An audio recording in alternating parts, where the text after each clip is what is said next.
the drama just continues. We'll get to the Jets, Bart, but we've got to get to what is breaking news right now with the New York Football Giants and a decision that they have announced now. They have made this official. I know that Jordan Renan was on this earlier this morning, but it is now official. The Giants said that from Brian Daboll himself, we are making a quarterback switch from Daniel Jones to Tommy DeVito. Dun, dun, dun. Now, here's how they explain it. After evaluating and watching a lot of tape, that's the reason we are going with Tommy. Sure. Drew Lock will be the backup. This was a necessary move for us, and I'm looking forward to working with Tommy, and he'll be ready to go against Tampa Bay. BS translator, Bart Scott. Stuff. Yeah. We all know what it was, and we anticipated this. We've been talking about this every week that, we've had Amani Toomer on and asking, is it time? Is it time? Yeah. Because as the season slips away, we knew that eventually this decision was going to have to be made because of the injury guarantee within the contract and Daniel Jones' history of being injured.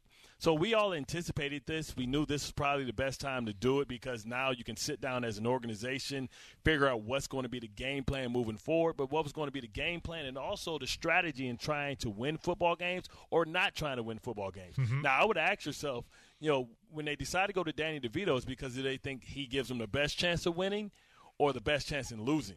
After evaluating a lot of tape.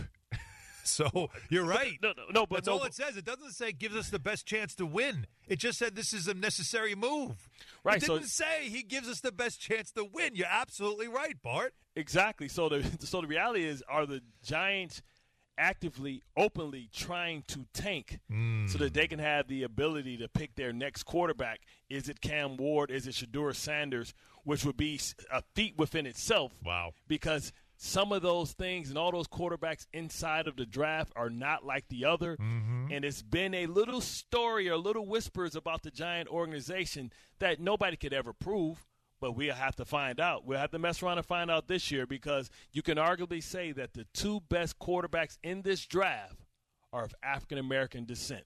And I'm not throwing out any speculation or throwing out any allegations at anything, but we know that we've never seen that in a Giants uniform.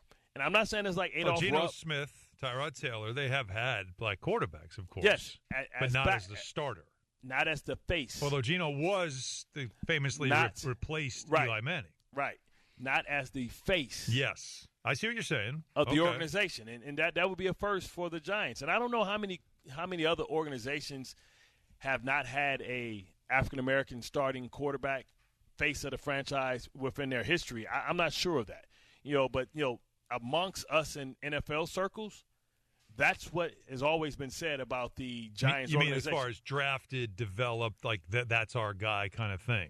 You haven't seen that. Face of the organization. Yeah. Like we've never seen that for the Giants in free agent or through the draft. We've never seen an African-American quarterback, and you can argue that, maybe that's just a coincidence, but it would be the first time, and it would be hard-pressed to say they need a quarterback that you can't make the argument that the three best quarterbacks, whether it's Milrose, whether it's Cam Ward, or whether it's Shedeur Sanders. And, man, what if the show prime time comes to town? What would that say? Mm-hmm. What? Because we know. Well, do you do what the Cowboys? Everybody rumored the Cowboys to be doing, which is bringing in Deion as coach and then drafting Shedeur. That's silly. That's silly, and anybody that spewed that was ill-informed. Okay. Now, maybe Shedeur as a quarterback maybe Deion as a coach, but not Shedeur as a quarterback. Like, understand what just happened. They just made Dak Prescott the highest-paid quarterback in NFL history. What about in New York, though? Could you do that?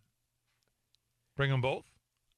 I don't think they can do that with good conscience. I think that they believe in Brian Daboll. Now, can Brian Daboll play himself out of a – can he play himself out of a job? And that's what I think at this point – let me just – first of all, let's point out the fact that what you're saying there, is the tank on. Well, first of all, this is also a business decision. Again, Brian Daboll used the words, this was a necessary move for us. That's all he said. He didn't say anything about how it's going to help us win or any of that stuff. Now, not only do we already know about Daniel Jones' contract situation, right, with the injury clause that would guarantee the rest of his deal, and they want to get out of that. So that's why you move on from him. We all knew this was coming. Right. But Drew Lock's a guy you gave $5 million to be your backup quarterback. You brought him in as somebody that, maybe he can push Daniel Jones. Now you're not giving him a chance at all. This was the backup quarterback, and he's not getting a chance after watching a lot of tape. So we found this, though, which I found interesting from Spotrac that follows all the contracts. So there's playing time incentives in Drew Lock's contract. Are we going Nats? I'm just saying he gets $250,000 for each for 40%, 50%, 60%, or 70% of snaps in the season. His passing incentives also a passer rating incentives, which is another $250,000, a completion rate of 65%, that's another $250,000. Like passer rating plus touchdown passes, he's got a whole bunch. It's almost like parlays in here. That if these things happen, he's going to get $250,000. And then there's team incentives, which, of course, are not attainable now, which is a playoff berth. So that stuff's out. But still, playing time incentives and passing incentives, and maybe that is the incentive why the Giants are like, we're not doing this either. Are we fighting over $1 million? So if that's the case, if you think Tommy DeVito is the guy that goes, and that's $5 million, then you could have had Tommy DeVito as your backup quarterback and only spent maybe $7 more million on Saquon Barkley? That's true. Like, hold up. Yeah. So we just blew $5 million that could have went towards Saquon Barkley for what? Mm-hmm. So that's a whole nother story. Listen, this is a lot to unpack on a Monday morning for a team that didn't even play this week. That's right. This is a huge – this is news that dropped this morning. It is huge. Now, Brian Daboll did speak with the media just moments ago because this morning it was a rumor from Jordan Ron doing his reporting like he always does. It was just that. It was not confirmed as of yet, but it was believable. But then the Giants confirmed it, and here's Daboll a little while ago confirming that this is the move, and he explains why. So we're making a quarterback switch here from Daniel, and we're going to go with Tommy. Spoke with all the quarterbacks this morning before our morning meeting. Let them know what the direction that we're going. Those are never easy conversations. Got a lot of respect for all three of those guys. After evaluating a bunch of things and looking at a lot of tape and being around Tommy last year where he created a little bit of a spark for us, that's the reason why we're going with Tommy. Drew will be the backup. Continue to work with him. He's been nothing but a pro, and as was Daniel. So it's never an easy conversation to have with the players, but felt like this was a necessary move for us, and look forward to working with Tommy and getting him ready to go against Tampa. Gave us a little spark. Yeah. So I know what the tape says, but if the tape continues to tell us something different, then how can you say if Tommy DeVito plays bad for 2 games that you can't go to Drew Lock? So what does that mean? Yeah. Is this a competition, or is this we're not trying to win? Because if Tommy DeVito sucks and you're losing games, then of course the natural question isn't that the insulation that Daboll needs? Because if the grand like what the bigger plan, right? The grander plan for the Giants is to protect the draft pick, to protect themselves financially out of Daniel Jones's contract. If that's the grand plan, then how does ownership assess Daboll's job when he's just simply following the marching orders? Because the best opportunity to win is still Daniel Jones. Tell me this. I understand that, but you got to protect the $23 million. So of course. I get that. But you can't say that. You can't say that publicly because the NFLPA will be all over you for doing that. No, I understand that. We've seen this happen with Robert Griffin III. Yep. We've seen it happen with Colin Kaepernick. Right. But the bigger point is, are they this cheap to say that $1 million that Drew Lock can get if he plays excellent and wins games is too much? Then that's asinine. That's saying that $1 million, we don't want to win games because we don't want to pay $1 million to a player. Well, he doesn't. It's not the game-winning clauses. It's the other stuff. It's performance stuff. Yes, that's what I'm saying. The incentives. Yeah. That's what I'm saying. Right. But it's basically to save $1 million. So you're telling your fan base you want them to suffer and have nothing to feel good about. because the reality is, if Drew Lock plays well, then you're going to sign him again next year to be the starter, right? Because you want to draft a quarterback and you don't want to put your quarterback out there. Right. He can be your bridge quarterback, and he shows you that you can win while we're rebuilding. But if he doesn't get the opportunity, then how can you assess him? So that means that you're going right back with Danny DeVito as your backup next year, because if I'm Drew Lock, why the hell would I want to stay here if I'm getting passed over from Danny DeVito and I'm better than him? So now you weaken your team because now you have Danny DeVito. Danny DeVito, Tommy DeVito, Danny Dimes. Yeah. We're making them all one person. I call him Danny DeVito? Listen. Yeah, that's fine. You did it twice. But let's get more from Dable here because we got to hear it from them. Okay. They have to explain it. So, again, moving on from Daniel Jones, we all know why. We've all talked about it. So Dable had to try to explain why make this move and send Daniel Jones to the bench. Obviously not playing the way any of us want to play, and that's on all of us, but felt like this was a decision that we needed to make here and try to spark things, change things up. And, we went and did it with Tommy. Again, we spent a lot of time here over the last week of evaluating a lot of things and just felt like this was the best thing for us. See, I can understand that you can't say anything, but don't tell me buzzwords. Yeah. Don't tell me buzzwords to spark, to win. I agree. Take that out. Just say, hey, we looked at tape and the best decision. I wouldn't even say we looked at tape. Just say this is the decision we made, but this is what we're doing. This is what we're doing. Right, because what tape did you look at Danny DeVito? Stop with the tape. Practice tape? Yeah. Last year's tape. Like, come on, man. I'm sure this is what they probably came up with this plan of, all right, how do we have to attack this? We got to answer questions. How are we going to do it? But it's such a facade. Like, we all know. That's not why you're doing this. You're not benching him because, we need a better chance to win. He's not playing well. He's not playing well. No, we're not going to go anywhere. Be honest. Yeah, he can't get hurt. He gets hurt. We're all screwed. Could you imagine if the Giants would have came with the letter and said, hey, we're going with the New York Rangers, the famous New York Rangers letter to the fans? They should go with listen, things have not worked out, and we have to rebuild and reload, and this is the best way moving forward is for us to start Danny DeVito. For Tommy DeVito. They might as well start Danny DeVito. But still. So, anyway, Daniel Jones' career with the Giants is effectively over. Yes. That's what it feels like. So, if you're Daniel Jones, Bart, why are you even think about it? Can I just go home?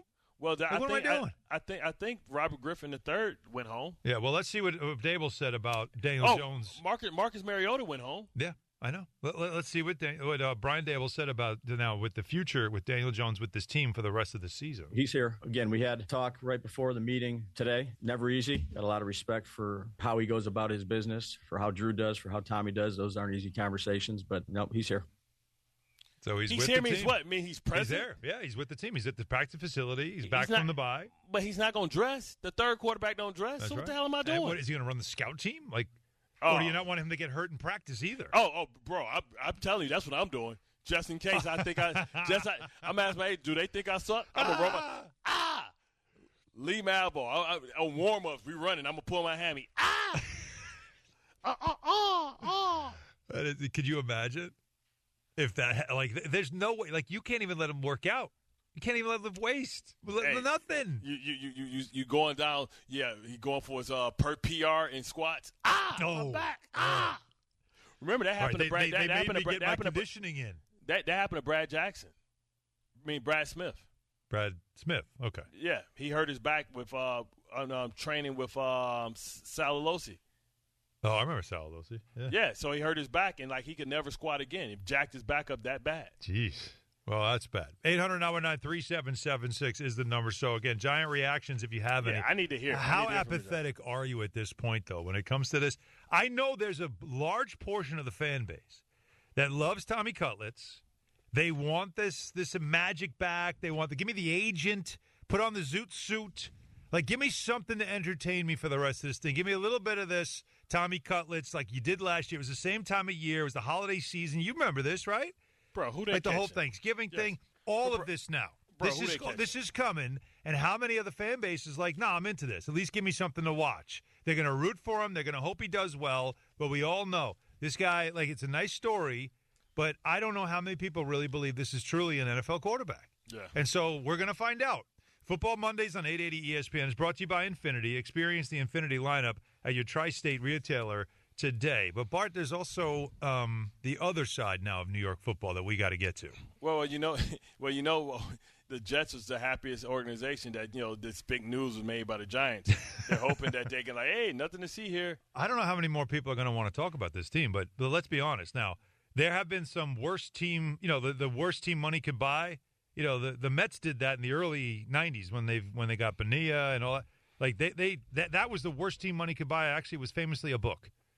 But this right now, The Jets are representative of the worst team money can buy because they are a collection of players that have – it's a rudderless ship, clearly. Yeah. And you're trying to figure out – there's no pinpointing it anymore. You want to blame Sauce for that, whatever he did at the end of that game is beyond me. You want to blame him. You want to blame Rodgers. You want to blame Nathaniel Hackett. Mills. You want to blame kickers. The fact that Greg the Leg wasn't who he was last year and he cost you early.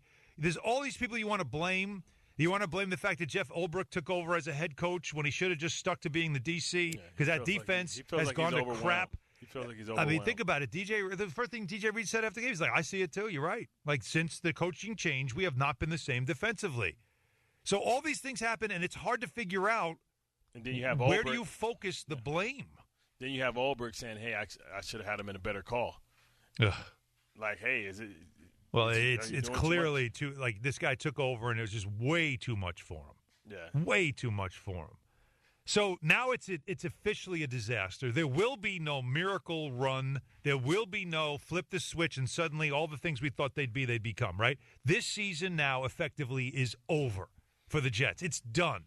Yeah, and you ask yourself as well, like, okay, if this season is done, what are we doing? Like, do we want to be bad? I mean, might as well lose the rest of them. Well, the famous words, of course, the ship be sinking. Well, how far can it go? Sky's the limit. I mean, because is this a reality? Is this a reality? The Jets, don't win and they end up, top 5. Do you take Shador and let him sit behind, or Cam Ward and let him sit behind? I think you Aaron Rodgers for 1 year. I think you do, and you still have Jordan Travis as well as a value pick now of no pressure. Let's see and just see which one of the two turns into something. It might be a Brock Purdy and Trey Lance situation. I'd rather have that. Yeah. So is that what you're doing? Are you saying or Milrose or like whoever? Like one of the do you take one of these? Because if the Jets are trending now, I'm sure their draft capital moved up. Now I don't think nobody can catch the Jaguars, but the Jaguars aren't looking for a quarterback. That's right. But the Giants will be, and they're the other team that'll be ahead of you. Yeah, but who cares? If you keep Rodgers, then you have your quarterback of the future and your quarterback of the present, and you can say, hey, this is a development year, and you can still sell that, hey, Aaron Rodgers is going to be gone next year, after next year, and we have the future, and we're trying to build around him. And then as soon as Aaron Rodgers leaves, then now you have a cheap quarterback that you can pay of course. the core. And then you can get keep, better. Yeah, exactly. Because now that's $50 million off the books. So Jacksonville, as you said, is still they're now 2-9, and I mean, what a disaster they have been. But not a threat for a quarterback. And the crazy thing right. is, So they're number one. Mm-hmm. Tennessee, and I mean everybody's tied. You have Tennessee, Cleveland, Vegas. The Giants are all 2-8. Okay, but Tennessee is crazy because Tennessee took Will Levis last year. But I don't know if they love him. This new regime, right? Yes, that's but correct. I don't know if they love Will Levis. They hate him. They've been paying Mason Rudolph. So that's why it's I think that if they can get somebody better, they will. Cleveland definitely will take a quarterback. Yep. They're going to find any way they can to get out of Deshaun Watson now. But they can win some more games with Jameis Winston. Well, they haven't were in that game yesterday. But they haven't won though. Yeah. I All right, Vegas definitely looking for a quarterback. Yep. And Tom Brady now being there, which, by the way, I saw Tom Brady on Friday. The Giants are going to be looking for a quarterback. New England won't be. And then there's the Jets, who are at 3-8 with New England. Believe it or not, it's amazing to think that the Patriots and the Jets both have the same record. Yeah. But that's what we're looking at. So I think if the Jets are going to be in play for a quarterback, they're going to have to be a top 5 team in the draft. Which means they're going to have. There's going to be some more. I feel sorry for you, but you're going to have some more bad post-game shows to discuss. They can be at 6. There's basically 2 quarterbacks. Jalen Milroe is good. I don't know how impactful of an NFL quarterback he is out of the gate. He's Anthony Richardson. Yeah, could be. But you don't have to start him. No, well, if you have Aaron Rodgers for another year. But here's my next question. Do you want Aaron Rodgers for another year? After what you've seen of him, you made that. Does it look like that he's beyond Y.A. Tittle? Like when it comes to when it's over, it's over. Nah, like you're looking at a guy that went from MVP to worst quarterback in the league in like 1 year. He's still top 20. Top 20? Yeah, he's still top 20. He's probably. I would put. Have him you at seen like his 20. numbers? I don't care about. Have you his seen numbers. some of the throws he's made? You seen his ability to move in the pocket? There's a lot going on with him right now. They still put up 27. They should have won that game. Well, I mean, there was some points that because you were in. First of all, because the Colts are bad. No, they're not. The Colts aren't bad. Mm-hmm. They listen. The Colts aren't a bad football team at all. No, they were in it with Buffalo a couple of weeks ago. Hmm. They were right there, and Flacco threw 3 picks. Yeah, and won a pick 6, and they still was in the game against Buffalo. Right, and then they went back to their guy who can't throw, and he threw up 2 in the game. He threw up 2 moon balls, and both of them were caught. Well, That's pretty pathetic. The Jets have problems with moon balls. Just ask Pickens. Clearly.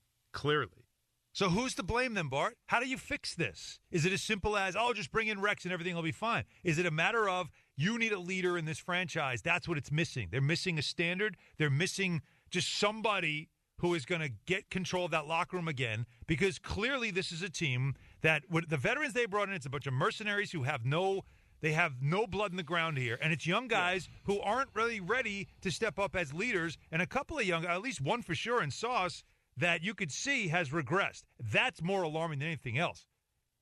Defensive Rookie of the Year suddenly regressing. That's a major problem. So how do you fix? Is it as simple as just finding the right coach to grab the franchise and take control? Because they have gone through coach after coach after coach after coach, and it just doesn't ever seem to catch. If anybody was watching Sunday Night Football last night, you can see the effects of the right coach. How so? Harbaugh has gone to the Chargers and made them a powerhouse. Mm-hmm. They were always good, but they weren't good enough to win. They were never good. Remember, Staley made some terrible decisions. Yeah. Right. Yeah. But they also weren't good enough to go to the playoffs last year. We thought this was a rebuild year. They lost 3 of their best players on offense. Mm-hmm. They lost Austin Eckler. They lost Keenan Allen and Mike Williams. Mm-hmm. Yet they find themselves 7-3. Yeah. With the best defense in football. Like arguably top 5 defense with the same players. And that was without Khalil Mack, because the coach came in and created a culture and a standard. And these dudes play defense, and we always used to say, how is this team defense so bad with Derwin James, Bosa, and Khalil Mack? Like, how do you not be a good defense with that?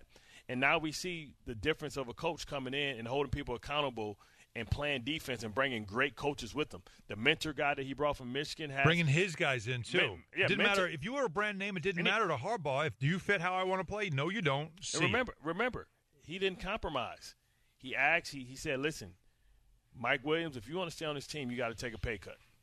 He said, "No, thank you." Right. Shipped his ass out. Right. He said, "Hey, Keenan Allen, if you're going to stay here, you got to take a pay cut." He said, "No," sent his ass out. And how's Keenan Allen doing sitting there with the Bears with Rome Odunze, DJ Moore, Swift, Komet? That should be the better team. But you look at what Harbaugh has done as far as unlocking Justin Herbert without making him throw. But think about it. They run the ball with 2 Raven running backs. He turned Herbert into a game manager because he's better off that way. Bro, they are the Ravens West. They're 2 running backs. J.K. Dobbins, Gus Edwards. Big Bro said, "Hey man, I'll give you some pieces from my squad." We gave him the gym that they have from Baltimore. Mm-hmm. Like they just basically that's the same thing that he took the Baltimore playbook and Baltimore players and took them out west, and they play with a level of physicality. So you're giving me an example of how with the right leader. Yes. You can get a franchise right, but they also made tough decisions on brand names, which the Jets have a ton of brand names on this roster, but not all of them have played up to their names. And so that's also a decision that, if it's Joe Douglas or anybody else, has to be made for next year. Like, it can't just be the same team with a new head coach. It's going to have to be tough decisions. Hassan Reddick. He goes. That's $15 million. Okay. C.J. Mosley. That's $15 million. Those are big shoes to fill. I mean, but they had to fill it the entire. They have. Sherwood's down there leading the league in tackles. Well, and he had a huge sack yesterday. He's made great. Big plays. That's great. But how's the defense played as a group? Not good.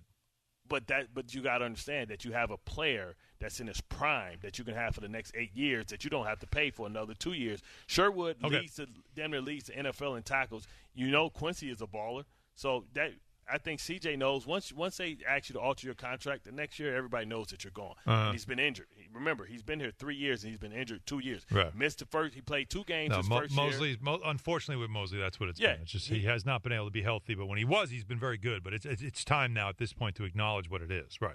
Right. So we got those 2 players. That's money off the books. All right. Maybe Chuck Clark because they need an upgrade. They need a great safety. Do they? Chuck Clark is okay, but they need great safety play. Yep. Everybody that's balling in this league has great safeties.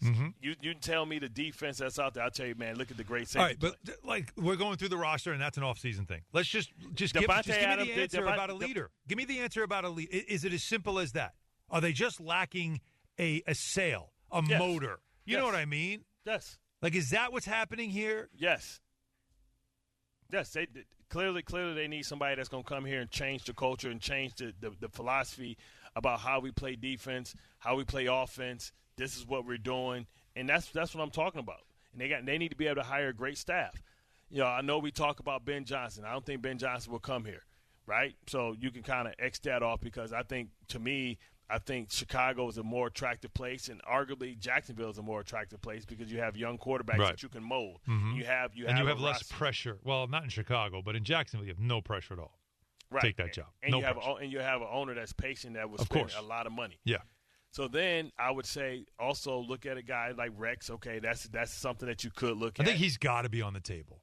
Yeah, I mean you got to see a guy. This is if we're going with guys that we know have been here. Then you can say, okay, if that's not one, then okay, Mike Vrabel, right? He's a guy. Just don't know if he's going to take this job. He's going to have a lot of different places that he could go. Maybe this franchise is not one that you'd want to go to. Maybe, and I say maybe because the hot spots may be. Listen, Mike McCarthy's going to be out there next year. Him and Aaron Rodgers. No, I'm not saying for here. What I'm saying is he may fill one of them spots because remember, you can say whatever you want to say about Mike McCarthy.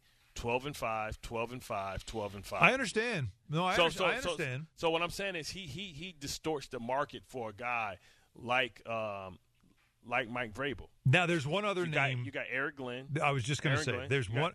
If you're going to also bring someone like Rex gives you I have blood in the ground here. I care more about this. It's personal for me. Like, I do think you kind of need that. I already have a full working understanding of this market. I'm not – like, Robert Saleh came in and got overwhelmed by the market. Nice guy who tried to please everybody, and in this market it doesn't work that way. I've told many, many people before. I told Robert that day. You were there with me when I had that conversation with him.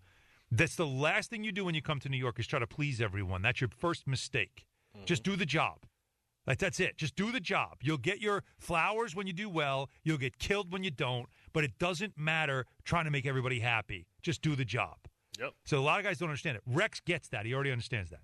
But Aaron Glenn is an interesting one because he does have blood in the ground. The Jets matter to him. He was here. It is personal. But my only issue with that one is he's never been a head coach. And to once again go to the rookie head coach thing where now I'm a CEO, I'm not in charge of one side of the ball and all that stuff, you know how that goes. Yeah, that's what I have a hesitation about. But you do. I need the smartest guy in the room, Bart. But you do know how that goes, right? You know how that goes. And how does that go? And you look at LaFleur, you look at Sean McVay. Well, then you got to get a great offensive coordinator, not a good one, and one that can work with Aaron Rodgers if he's staying. Well, the thing good luck with that. Well, the thing is, who's on that Detroit Lions staff, right? We talk about all the people that came from the Washington staff, whether it was Kyle Shanahan, whether it was Sean McVay, whether it was LaFleur, whether it was Mike McDaniels, right? Who's to say? Like, people are like, well, he's a defensive guy. I don't need my head coach to be an offensive guy or a defensive guy. Doesn't matter. I need him to be a leader, and I need him to have conviction in the decisions that he makes. So now when you look at it from that standpoint, look at the fact that, who knows? Just like DeMeco Ryan took somebody and poached somebody off of that San Francisco 49ers staff that nobody knew about. All we know is this guy is up for a head coaching job as well. And I forget his name. I'll pull it up. The offensive coordinator in Houston. But also, like, DeMeco Ryan set the standards about how they're going to play football. But at the end of the day, like, the offense flourished. And we love and talk about all the stuff that Ben Johnson does with that offense there and the philosophies and the culture and the scheme that he's built. Who's to say that they can't do that same thing in Detroit with Aaron Glenn bringing off people? He might. I guarantee you, I wouldn't be surprised if he brings Rex's son Seth, who's been coaching the wide receivers there, who's been coaching on that staff for 3 years now. Rex's son Seth has been on that staff for 3 years. Coaching. So who's to say that you can't get a Ryan in the building that way as well? Okay. Well, 800-919-3776. We'll get to your calls. We got more to get to because there's a lot of headlines, including, of course, Juan Soto. And the first offer, at least one that went public, is the number that to me is not a shock, but when you hear it, it's kind of shocking. That might be the line of demarcation. That might be it right there. It's the over-under now when it comes to Juan Soto. What is it? We'll tell you. All that coming up, your calls as well. Stay with us, Bart Hahn, 880 ESPN.